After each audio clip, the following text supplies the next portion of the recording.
Lakini sasa tunapotoa pale dukani, ile dukani huwa sio ngumu. Tunabadilisha, tunaweka ya kwetu sisi wenyewe. Ndio maana tunabadili, tunaweka hii.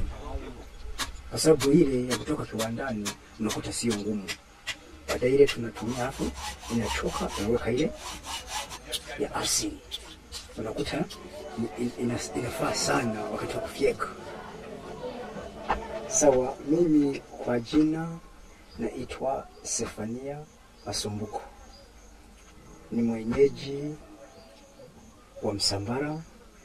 Mimi jina langu ni Julieta Sefania. Mungu ametusaidia, tuna watoto wanne. Katika maisha yangu ambayo ninayo hapa nyumbani, shughuli yangu ni ya kilimo. Ndio kazi ninayoifanya ya kulima. Basi shughuli nazo ambazo nazifanya hizo za kulima, vifaa ambavyo natumia katika shughuli za kulima. Kwanza kabisa kifaa ambacho kinafaa kwa maisha ya kulima ni upanga.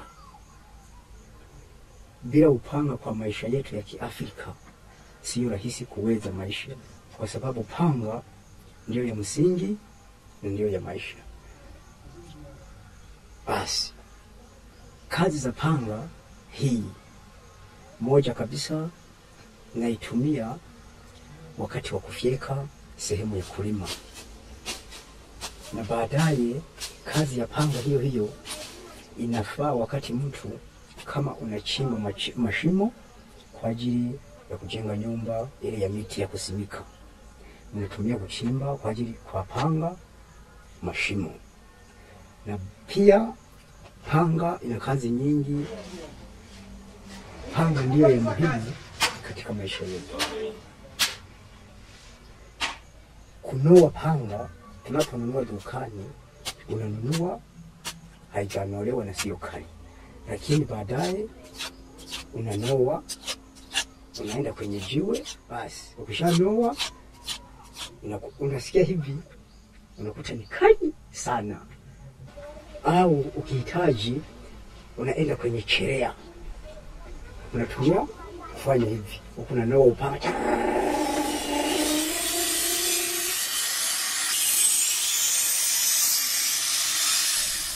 Ile cherea unaweka kamba, kuna tairi fulani wanaweka kwenye baskeli ambayo ni bovu na shachoka, imeisha, haina kazi.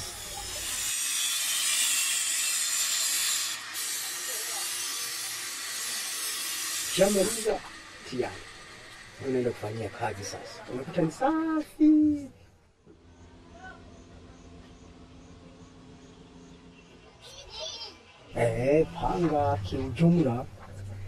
Panga kiujumla si hatari sana.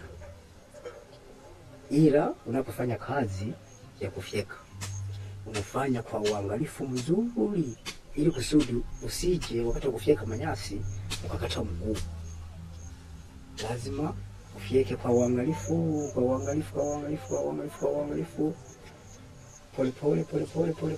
pole. Basi huwa inakuwa ni hivyo.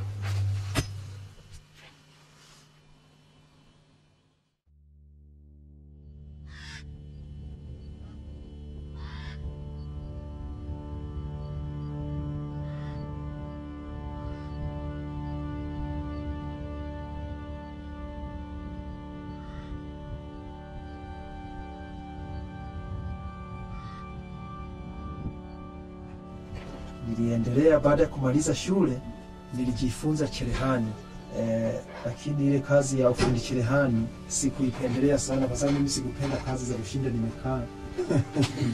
Nilikuwa napenda kazi za kutumia nguvu. Nikajifunza useremala. Niliendelea na ile kazi ya useremala yenyewe, niliipenda. Halafu nikaona ugumu wake katika utafutaji wa mbao.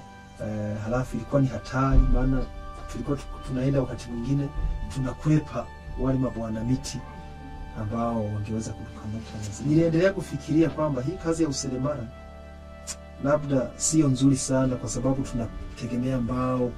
Nikawa pia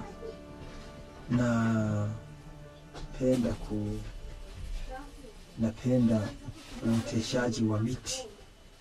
Jewe nditwa Esau Elisha, ndimvukira i Musambara mu wilaya ya Kasuro, mkoa wa Kigoma, munsi Tanzania.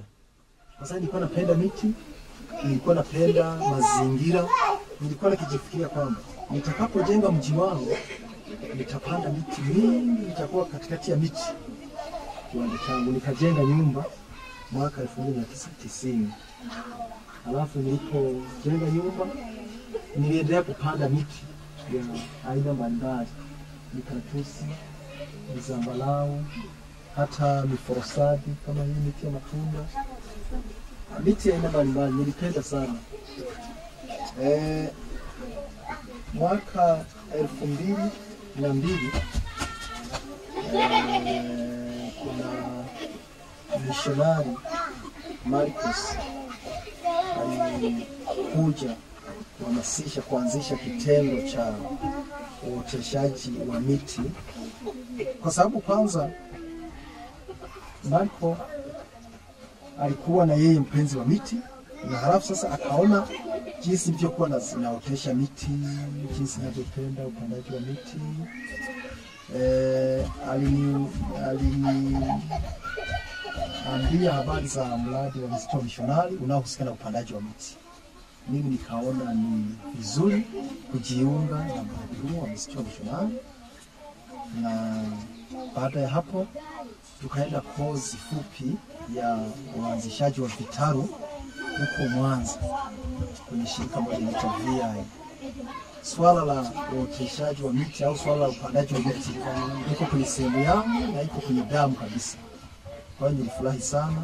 Tuliendelea kufanya kazi na matepe mpaka ilipofikia mwaka 2006